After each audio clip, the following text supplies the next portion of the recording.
Clark, could you turn off your video? And we are now being recorded.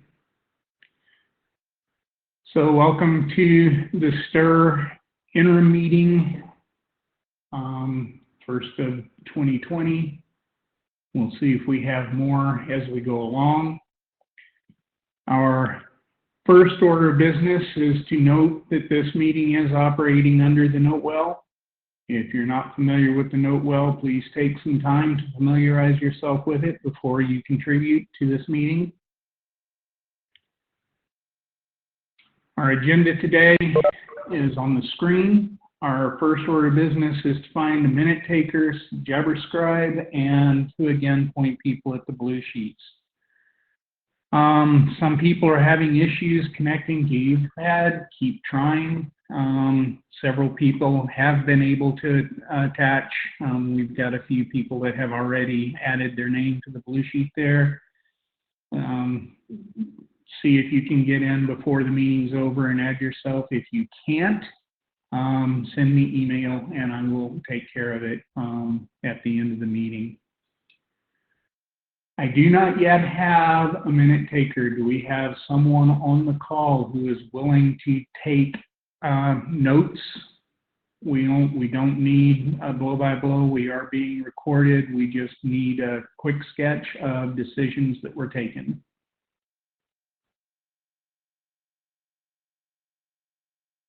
Anybody else? I'll do it. Let's not hang up on this. Sure. Do we have a volunteer to watch the Jabber room?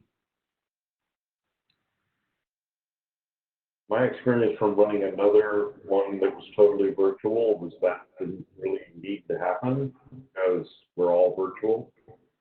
No. All right. I think we can skip the Jabber scribe. Everyone can watch. Right. Take care of everybody else. All right, so our plan is to go through our active working documents. If we get through those, we can update on our documents that are in working group last call and post-working group last call. And if we have time remaining, we've got 3 drafts that the presenters would like to tell us about and start to close issues in those if the group wants to jump in. So, anybody have any agenda bashes before we start? So let's go ahead and move to RCD. Let's make sure that we've got Chris online. Chris, are you with us? I don't think I see you in the roster. Ping him real quick.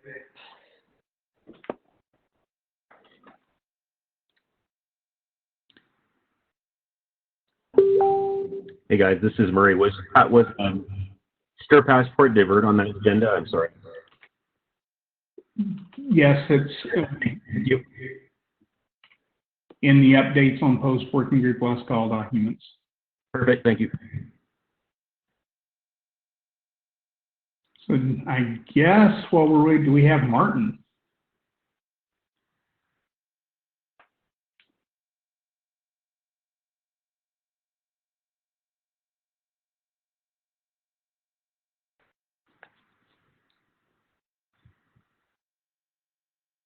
I'm texting with Chris. Let me see if I can get him here. Yeah, I don't see either one of them, so I think we'll just have to push these to the later and see if they join. Yeah. All right. Well, John, as soon as you finish getting your ping in with Chris, let's go ahead and work through our updates, and then we can come back and hit the active documents.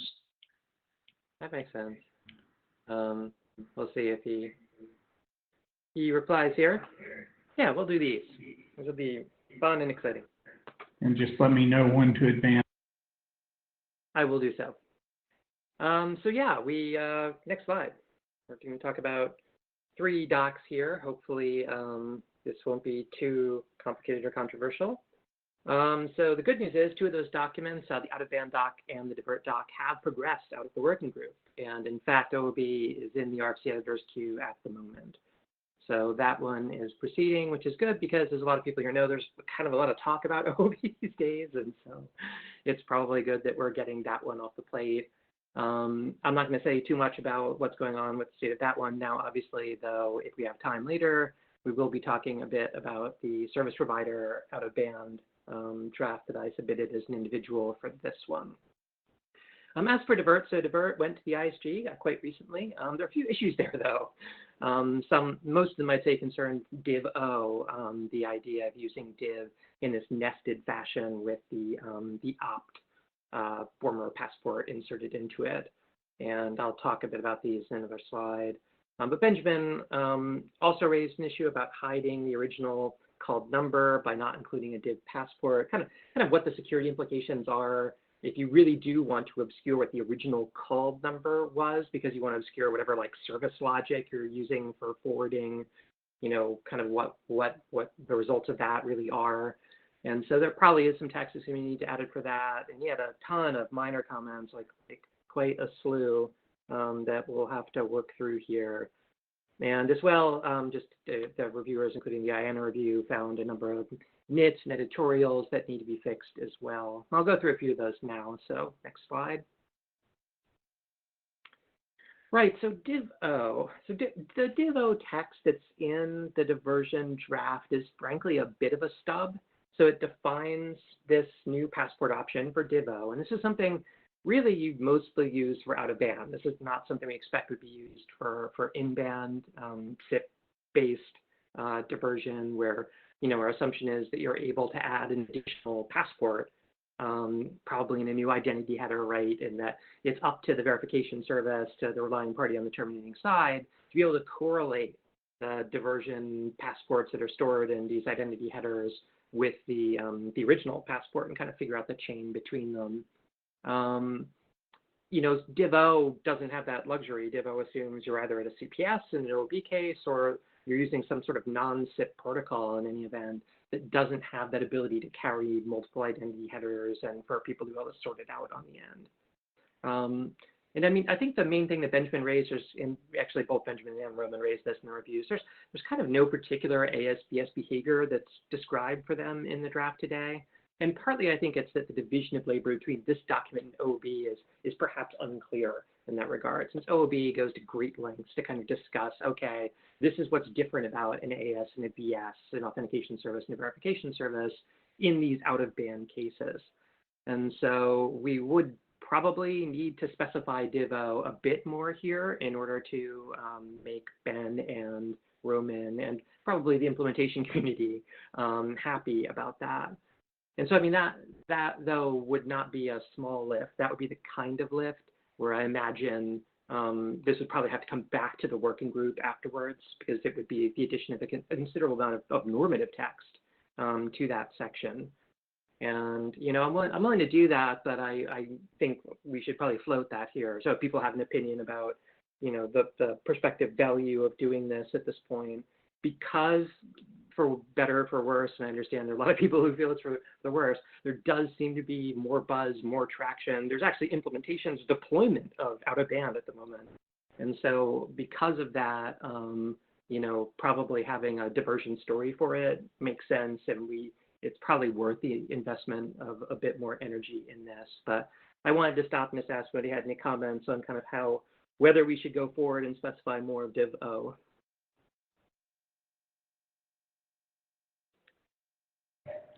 John, could I ask if at the end of the meeting you go ahead and send that same question to the list for the few folks who couldn't be here? Yeah, I'll do that. Yeah, I still need to reply to those reviews, which are relatively new. It's just that the problem is there's like a lot of stuff to reply to, especially in bands, and so my draft mail for that is already pretty long.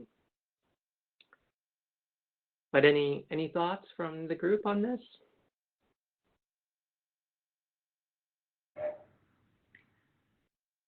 Well, with no hats on, I will agree with you that the state of actual industry and deployment is such that it would behoove us to put more effort into adding dimension to what we have documented. Yeah, that's my intuition as well, unfortunately, because it kind of seems like a lot of work. But if that work is going to live somewhere, since OOB is already in the RFC editor queue, from a division of labor perspective, it probably belongs in this draft. And I mean, the good news is OOB does really talk a lot about what OOB, ASs, and VSs do in general. And so we can kind of build on that text. I mean, it's because OOB is informational and this is PS, there's a certain amount of, do we want to have normative things pointing to behavior of OOB, and that's mildly annoying from a process perspective. So probably I'll have to just make a lot of normative statements about this to kind of compensate for that in the div draft. And it'll add some text. It's not going to add like a huge amount of text, but it'll definitely be adding some text here. All right, so I'll adopt that as a rough direction, hearing no opposition to it. We also want to make it more explicit. This is something I think Ben and others raised. What like opt actually stands for. It stands for original passport. So we'll do that. And there's a bunch of other kind of minor fixes that are incumbent on what the intended scope and definition of opt is that we can add to this based on the reviews. Next slide. Pretty exciting.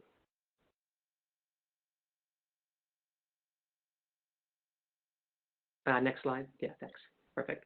Okay, so IETF STIR cert delegation, finished working group last call. Russ, thank you very much for your comments on that. Basically, I'm accepting all those comments, Russ, and there's nothing there that I think we really need to go through in any detail. I mean, when I was talking about like the AKID, SKID chaining, right? I mean, really all I was trying to say is that like the order of the certificates in the PEM document should correspond to the order in which the AKID and SKID like actually link the certs together. And I don't know if there's already a word for how the path should correspond to that. I mean, it's kind of like an obvious thing to say, and it's probably really also just like an optimization, right? It's not like you couldn't figure this out yourself if the certificates in that PEM chain were out of that order. It's not that you couldn't somehow extrapolate that and figure it out. But so is there like no word for that already?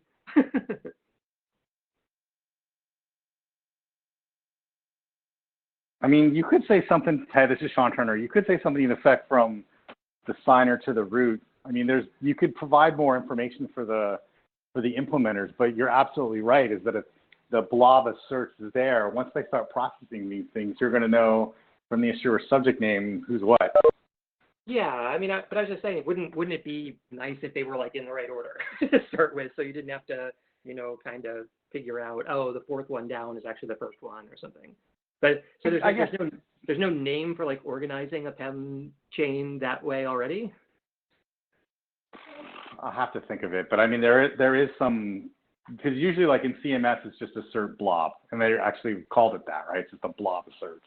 Yeah. So I'll have to look and see if there's some other wording that has been used throughout the thing, because, even if you don't put them in an order, you're still going to end up having to check that order. So it's true. Well, further, this is Russ. The issue is that some validators may have a different trust anchor in some PKIs, especially where there's cross-certification.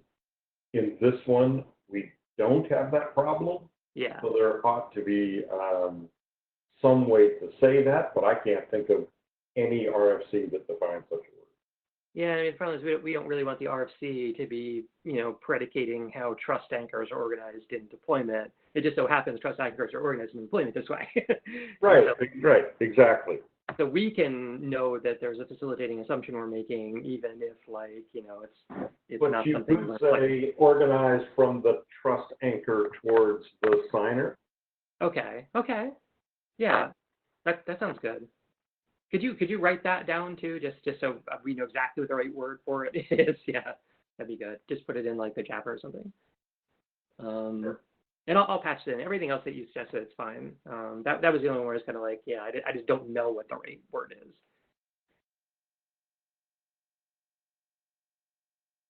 But yeah, I mean, so I think next slide. I think we're pretty much through all this now. Yeah, so we should probably fix this Divo stuff and cycle back both to the working group and to the ISG. I'll issue a 09 to reflect that. And then, we'll do a revision of delegation, I think, to incorporate the fixes that Russ asked for in that and advance that to the ISG. And those would be our next steps. Any further thoughts, comments, ideas on delegation?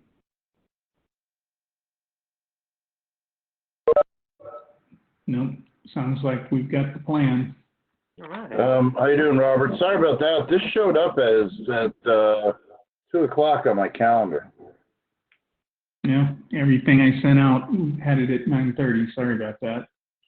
I don't know how it did, but anyway, sorry. All right. So, Martin, thank you, though. So you joined at a really good time. We'll jump back and go through the working group draft that you have in progress now. Let me get to that slide. It should be here. Yes. And I haven't heard from Chris on texting. So, like, if worse comes to worse, I can just do RCD. It's fine, I'm sure. All right. Well, if we can get to the end of this one, then we'll ask you to do so. So Yeah, Robert. Okay, so we can actually jump to slide 4 because slide 2 and 3 are really, background, and they've been presented before. It's just kept in there for the purposes of completeness. Sure. So before we jump into this slide, let me remind everyone again to try to get to the Etherpad, sign into the blue sheet that's there. If the Etherpad refuses to let you in, just send me email and I'll make sure that your name gets added. So go ahead, Martin. Okay, so since the meeting in November, we received some editorials and we did editorial cleanup. We added a pointer for, to a reference for support of the, the service URL, which is the SOS. We're waiting on feedback from Brian Rosen on getting that reference as a next step. With respect to Anonymous, we had a conference call, and that's still an open item. And how to, address Anonymous. This is something that is also going to be discussed in 3GPP, and is currently right now in stir shaken. Carriers are supporting, basically, verifying Anonymous, and they are passing that. Now, unfortunately, because this never really got standardized, everybody, from what we could tell, is not everybody, but I mean, there's variant implementations of how to encode Anonymous in a URL, and carriers will, at this time, are like normalizing for what their network expects, and so so that is an item that does need attention. And then the last thing is the unregistered UE. And again, this was discussed on the conference call. And so after this meeting, we need to, or if we can get some feedback here, that's an item that needs to be addressed. And then lastly, we need more eyes to review the document, and that would be greatly appreciated. And so that's basically it, Robert. All right, I will issue a call for explicit volunteer reviewers.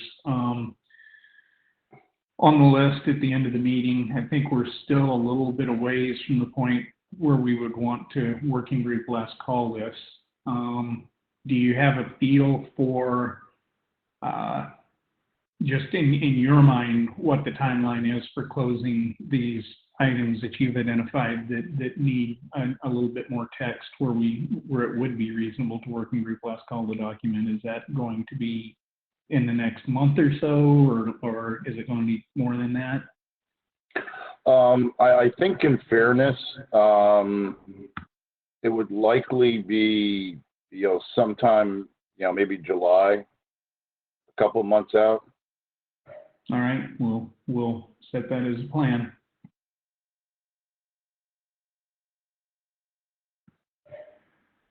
All right, Martin, thank you. If we still haven't heard from Chris, John, I think I will step things back up and let you start working us through RCD. Yeah, sounds good. So we do have a new rev of RCD. This is something that's also getting a fair amount of industry attention at the moment, and I think there's still some things the industry is chewing on in general about kind of how they want to do this, what constraints they want to put around it, what actors they think should be helping to generate RCD. But this is something where I think this is going to start moving forward this year. I have heard about RCD in the wild being used to attest this stuff. So this is getting kind of increasingly important that we probably try to lock this down in the near term. The major update here is an interesting one, which is the addition of the CRN claim, which corresponds to a reason or a string, as it is representing the intent for a call. And this is a big component of this. We put together a corresponding update to the SIPCorp draft for this on using call info for this function. This reflects kind of what our strategy has been recently for RCD, which is to look at RCD as something that is really signing what's in call info. And this kind of reflects the way we've looked at Passport in general as a signature that duplicates or signs over some elements of the SIP request. And rather than just having RCD be a completely kind of one-off thing that only appears in Passports, probably we should be defining the way that we want this sort of rich call data to appear in SIP in general, and then say, here's how you sign it with a Passport. And call reason was an interesting one of these. Do we have a slide on call reason? I don't actually remember looking at this deck if we do or not. Can you go to the next slide?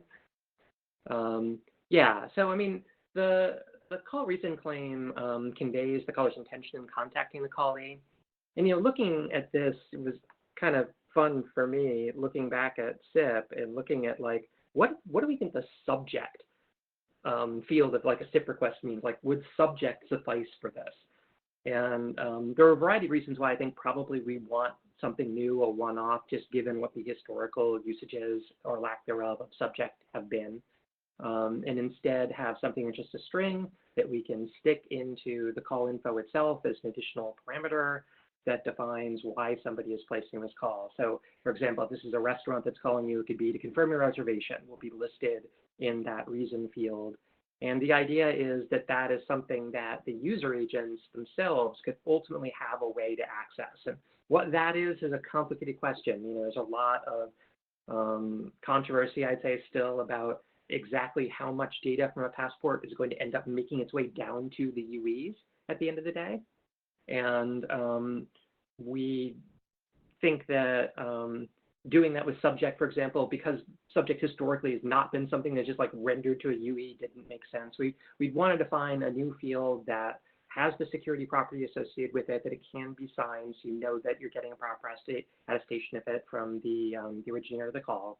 That'll convey this reason, and should there be constraints on it, should you be able to prevent people from putting in bad language, whatever, and reason, what are the internationalization aspects of it? There's a lot of things to work out that subject really never had to do. And so, yeah, we're targeting a new field for that now, and that field corresponds to this CRN claim. We do want to make it extensible, though, so that we can support more structured data in the future. If we wanted this to be, again, for internationalization, where we want to trigger off of a language indicator and maybe render one of a set of strings that are available, even have some things you could act on more programmatically. if we wanted to invent categories of call reasons, for example, and to have those rendered in different ways to the UE at the end of the day. That's kind of the basic idea behind the CRN claim. But this is new, so please read it and give us feedback. I guess to start from the start, do people kind of get what that's for?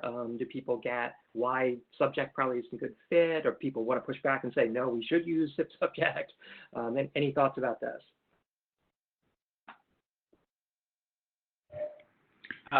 This is Brian. I approve. I think that this is the right thing to do. I think subject is so problematic. We basically have to redefine what subject was in order to make it useful. I think using call info is the right way. You might want to think ahead a little bit in the kind of directions you're going, where it might get more complex, and allow the kind of body, allow it to be in a body or a URL. If it gets really complex, body probably more usefully. So content indirect in the call info that points to a body in the message.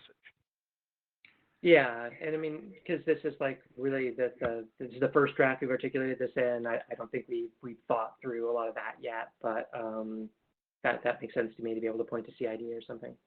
Yeah, we're using those mechanisms using call info in several other places. Especially in emergency calls, there's very wide use of that particular mechanism, URI in a call info header with a specific purpose and pointing to a body or sometimes a URL. So I think that that's a very good way of handling a more complex data structure. Brian, maybe you could discuss this offline, but could you point me to where that's documented and used today? Yeah, I can. Yeah, and thank you. A link to the RFC at least, not to the deployment, to the RFC, is in this call info draft that we put out, which is a SIPCore draft. It's not a here draft, although of course I still need to go right to SIPCore and tell them that it's there. Yeah, you should do that. Really, the only difference between what we're doing here and what is documented in that call info for emergency services draft is the namespace, right? It's just because that namespace is defined around emergency. We're just kind of like not using that namespace, but otherwise it's basically the same mechanism. So. So one quick question: has there been a discussion yet about the difference between a commercial entity using this and a government authority using it? Is there anything in the mechanism that cares who the source is, or is it all tied into the root? I mean, it's all tied into the trust, the trust anchor. I mean, who you trust for this. This is not intended to replace the call info mechanism that's in the emergency draft, which contains all that kind of good stuff you want for attesting who the source is of emergency communications. This is much more for the enterprise, frankly, case, or maybe to some degree the consumer case, but I don't imagine consumers are going to have access to systems that let them attest a call reason, say. They could, I guess, in the long term, but.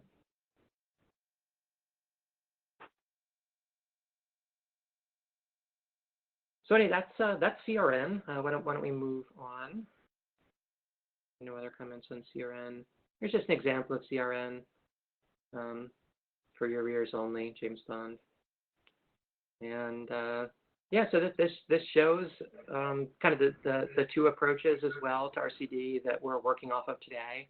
If you look at the RCD element there, you'll see it has two child elements. This name field that points to what is effectively the display name that would appear in the from or the PS3 identity header, and then this notion that there is a JCard provided by reference linking out to where you can get the full JSON object that would contain all this interesting material. One important thing to note about this, and this is a security decision that we made very intentionally, that RCDI hash, which covers the RCD element itself and makes sure that you get kind of an attestation that hasn't been in any way modified. Say if the contents of that JCard that is there by reference been modified, the hash would detect that. CRN is very intentionally not in that hash. And the intention of this was you have an enterprise, let's say it is American Express or something that is calling you. because RCDI can be linked to the JWT constraints that appear in the cert themselves that restrict what the value of RCDI could be for a particular signer, we wanted to make sure that CRN was independent of that so that American Express could kind of interpose, you know, or maybe we'll use Comcast as a better example here. Comcast is rolling a truck and they're sending a particular agent. You know, you want to be able to show what the reason is for that agent appearing. That stuff is not covered by the signature, but the things that tell you who the agent is and gives you their picture, and all, those things are all bound up within RCDI. So there was a security decision that we're making here of where to put CRN. And if people want to push back on this and say instead, no, we really think CRN should be covered by the same hash signature as the remainder of RCD, that would be an interesting discussion to have if anybody feels that way. We thought it made sense to keep it outside of that signature protection so that that is something that enterprises could choose more dynamically. You wouldn't have to get a new cert issued, in other words, to be able to assert a new reason. Anybody think we're wrong? Anybody think we're right? This is Brian again. The thing that I don't like about this, and it's not clear that this isn't the right thing, it probably is, but as I mentioned, there are other uses for call info, and protecting them would be really useful. And so this mechanism is tied to the specific uses of call info that you're defining. And it would be nice if we could cover other uses of call info, possibly with an extension. I'm not saying it has to be here, but let's think about other, because we're using call info in other circumstances, it would be really nice if there was a relatively straightforward way to cover those.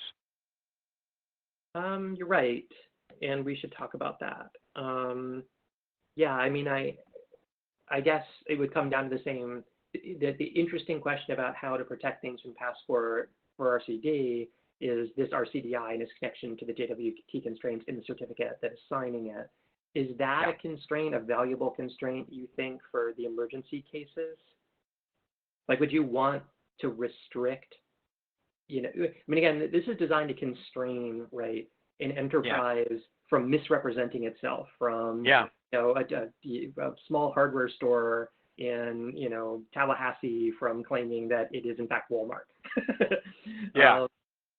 Do you run into that in the emergency services space? Or yes. I think you do, and therefore I think we probably want to think about something that is as strong as RCDI and maybe more extensible. I mean, maybe we just come up with a pattern and then say for any use case you have to, you know, fill in the specifics of your pattern. But here's an example, right? You may have an IoT device that reports a radiation accident. And if it could say, I have a radiation accident the size of the city of Wichita, that's bad. So you know, where did this come from? And, you know, what are we allowing from you is definitely a concern, definitely the kind of thing we want to have more control, not less control of. So, you know, that argues for the mechanism is right and maybe a little bit more generic way of applying it. Yeah. Okay. No, so John, this is Russ. This example highlighted something to me. This when you say it's a string, how are we going to accommodate non-English strings? Yeah, so I mean, there's some text about this already. So the basic idea is we'll start with, I want to start with something simple that is going to address, you know, the 85% use case of what people want to use it for today. But there is text in there that addresses how you would put a more complex data structure into CRN specifically to accommodate this. And as Brian was saying, it would probably involve a layer of indirection where that's pointing to a URL, the more structured data object with different values for different languages and things like it. The degree to which we need to specify that from the get-go, I think right now we're just kind of saying, let's create a point of extensibility to address that. But I mean, if people feel like we really do need to address that more from the get-go rather than just creating a point of extensibility. Well, I was just thinking if this was UTF-8 would be that a bunch of those cases would not require the redirection. Fair enough. Well, but here's the issue. The issue is it's not merely if it's UTF-8, it's are you going to have a bunch of language tags that say here's the version, here's the Chinese version, and that UEs are going to consume those and render the one appropriate to the receiving UE. That part I get, but I was just thinking, again, as you said, to address the low-hanging fruit, you know, basically the character sets are close in a bunch of Latin languages very quickly, you know, not. You'd see, I don't know, Spanish text. You know, as an English speaker, you might not be able to digest it, but at least the protocol is great. Yeah, I think we do have some text in there about how this should be UTF-8 already. I don't remember, but I mean, I think it devolves back to what the JSON rules are, right? I think the JSON rules are on UTF-8. Mm-hmm. So I mean, it's I'll look at it. I know we did think about this and we talked about it. So I hope some appropriate text for that ended up in there. But we need to bring this to SIPCore. I mean, again, all the call reason stuff that is just going to devolve back to you know, what we're putting into call info, and then this really is just replicating and or signing that. Yeah.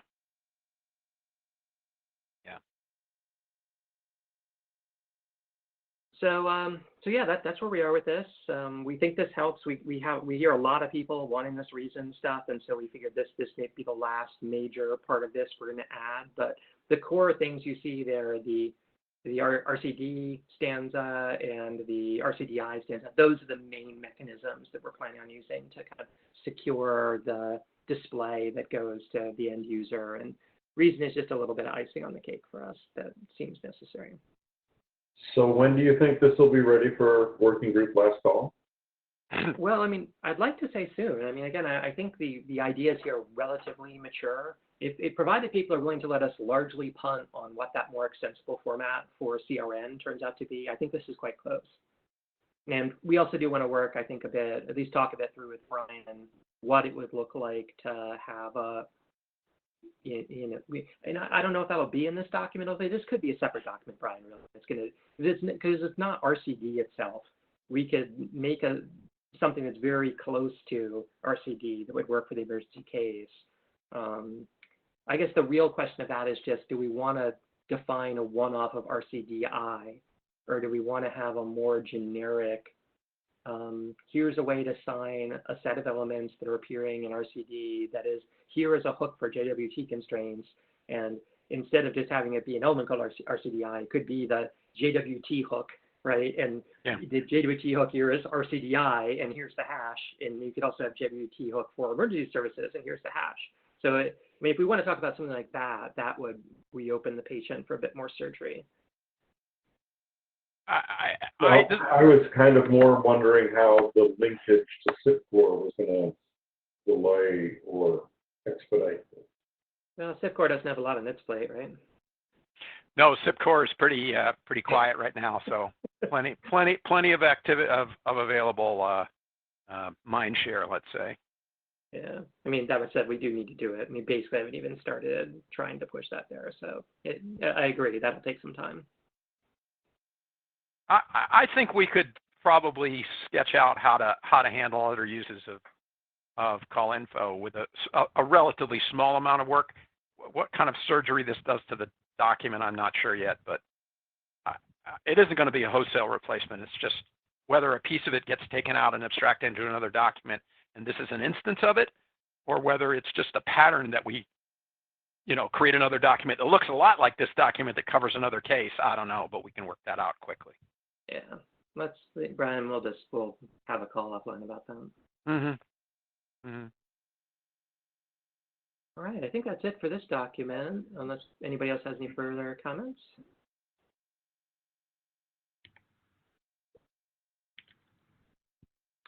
Yeah.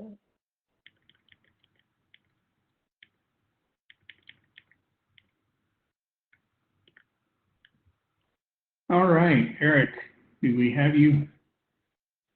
Okay, and I guess you're driving? Yeah, just let me know when to advance. I'll start you here. Yeah, I was going to say when.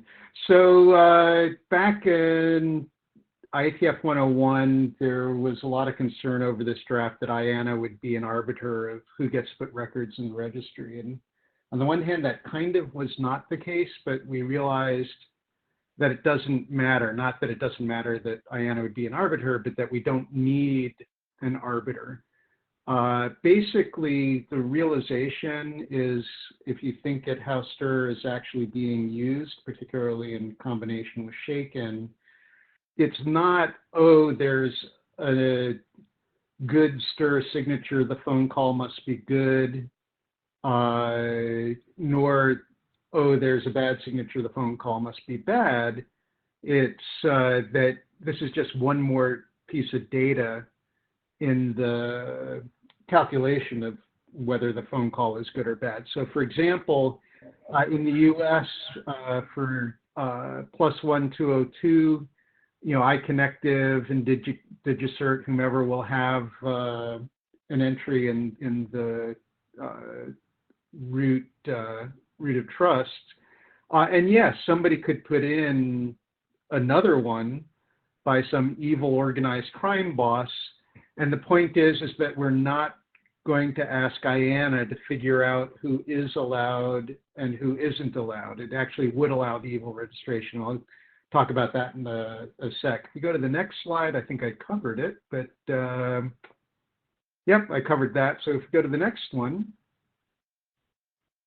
So yes, will they really allow an illegal registration? Not exactly. So IANA, we're not going to ask IANA to figure out who's allowed to put registrations into this registry.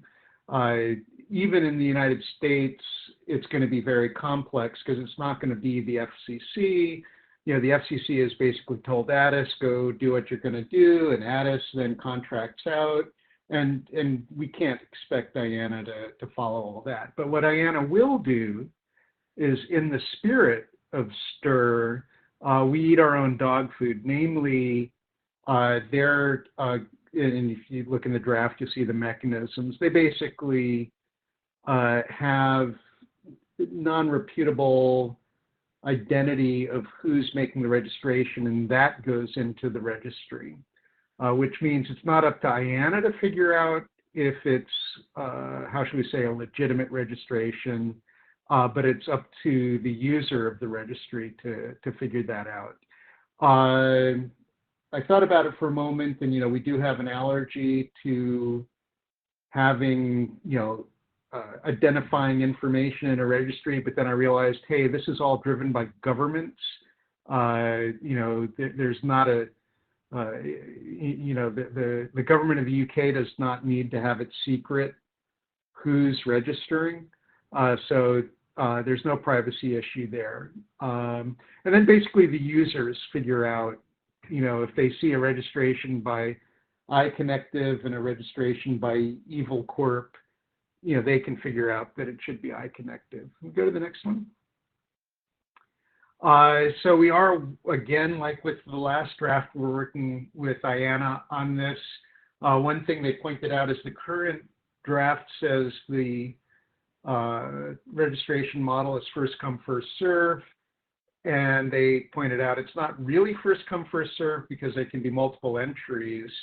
It's kind of a degenerate case of expert review. It's not your typical expert review because, again, we're not going to go, IANA's not going to come to the STIR work group and say, hey, is this person allowed to register, which is your typical expert review, but it could fit into that framework as the expert review is, does it have a good signature on the request? Another open issue is there was a request to have IANA remove expired certificates. They came back with it. They're not quite sure how it would be operationalized, and that we're still talking about. But one question is, is it okay just to leave that up to the registry user? Saying that users must check the validity of the retrieved certificate. So those were the two open issues that if we want to talk about it, that's great. I can put these on the list. That's great. or if there are other things, that's great. So this is John. Hey. A couple things. So can you go back a couple slides actually to the one that showed the first slide, I think. First one. One more. Yeah, this one. So I mean, this registry is going to have country codes and NPAs in it. I thought this was for country codes. It's for country codes, except we live, as you painfully know, we live in one of the two degenerate country codes. Understood. Okay. Yeah. So for that case of the 17 entities that are wrapped up in the EMPA or whatever, in the NEMPA, we would need to have something special for that. I got that. So that's the only reason this is here? That was the first thing I was like, That's correct. Okay. Yeah, I mean, so the only, the thing I mentioned about this before that concerned me was the parallel, obviously, to UM64.ARPA and kind of what we went through with that. And the notion that effectively, there was going to be a namespace to be governed by the IETF that was going to be able to designate who the nation states were that were responsible for the country codes under that. And, what I pointed out last time was the process we ended up going through for that was one where Study Group 2 and a variety of people who believe that it is in fact their prerogative to identify who those entities are kind of wanted to be engaged in that, and there was a liaison process for that. As we all know, it didn't end particularly smoothly. So like the expectation here, what I'm taking away from this is that now we're not proposing to vet who those entities are at all at the IETF. And so what we're telling Study Group 2 effectively is we're not making a decision about who any of these entities are. This is a first come, first served registry. And like whoever can just come in and say, I own country code +43. Well, that's just it, is they don't, and this is how Jim McEachern got over it, is it's not like whoever registers 1202 or 443 or to be political, some, 852. It's not whoever gets there first wins. It's, if there are competing entities competing, they probably both will register. And it's not up to the IETF to work that out because, working that out is a highly political thing.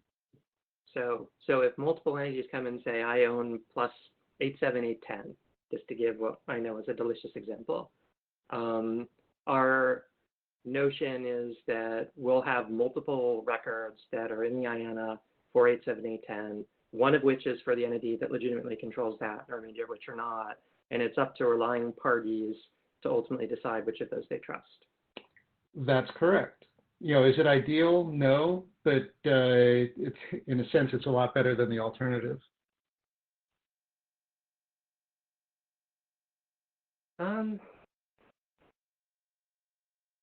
Yeah, I don't know. I mean, this is something I think it's above my pay grade to decide whether the IANA should be directed to do things like that. But I mean, I honestly can't predict what the results of that would be. I mean, the results of it could be that 10,000, 20,000 people register +87, 810. Say that 10 or 20,000 people what? All register that they're the authority for 87, 810. And again, on the one hand, they can, but also remember to make the registry, and yes, very easily you can get yourself a recognized S-MIME certificate and all that, and I suppose 10,000 people could go through that effort. And it's in the registry who's made those registrations. So this is Alyssa Cooper. Can you hear me okay? Could I do what? Can you hear me? I guess you can. So one thing I was wondering about, Eric, actually in the draft itself, it doesn't specify this bit about the contact information, or it doesn't actually say what information about the registrant is supposed to be included. You talked about it in the slide, but didn't actually see it in the draft. Do you have a notion of what information exactly that would be? Yeah, let me pull that up. Maybe I just missed it. And shame on me for not having this right in front of me, but is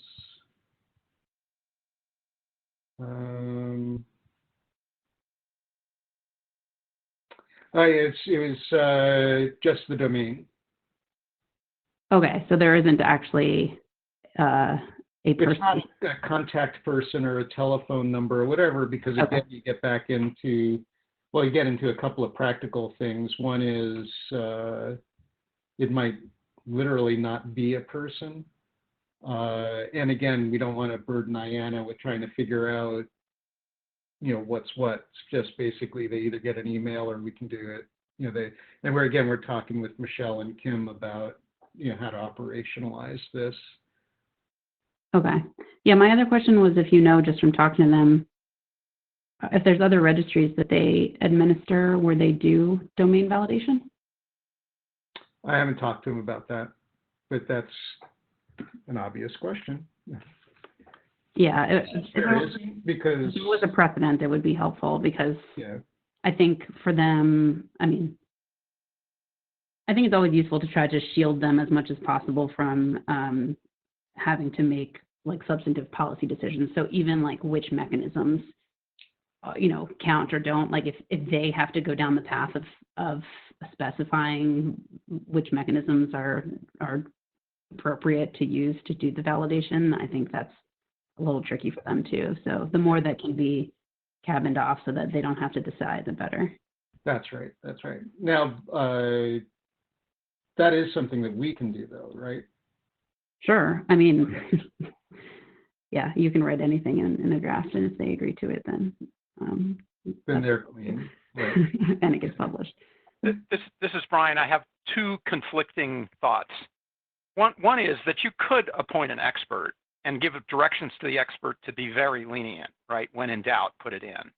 But an expert can do things like look to see who they are and figure out who the actual authority is in a given country and figure out where there is conflict and blah blah blah blah. You just let a person do the job. Take it off of IANA, let an expert do it. So that's one conflicting idea. The other conflicting idea is that when we faced a similar problem in the emergency stuff, this is the thing called the Forest Guide, which is how you route a call internationally, an emergency call internationally. Remembering all of this issue that John brought up about the enum thing, we said, look, these people all know each other, and the carriers all know who the regulators are. Just let them work that out themselves, and don't have a registry. So they'll figure it out. They'll contact each other, and they'll figure out who they trust and decide among themselves who it is. It's not clear that you need a registry. The last time I talked to Jim about this, I told him to look at Lost, to Jim McEachern. Yeah. Especially because Jim does have a separate ambition, way outside the scope we're doing here, that for there to be some international organization, a kind of ADIS international that looks at this, right? And if that organization is going to exist, then wouldn't that be a place where that kind of stuff would just be negotiated? Yeah.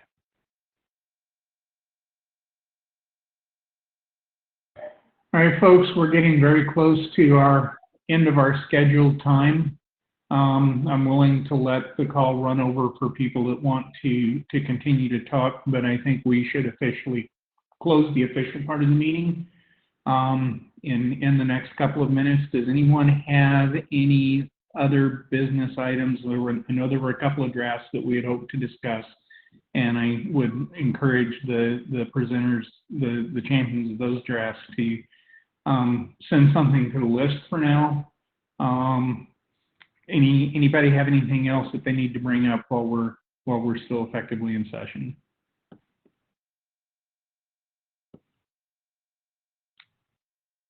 All right, I'm going to stop the recording. The meeting's closed. I'll leave the bridge open for anybody that was wanting to just continue the conversation that we were in the middle of.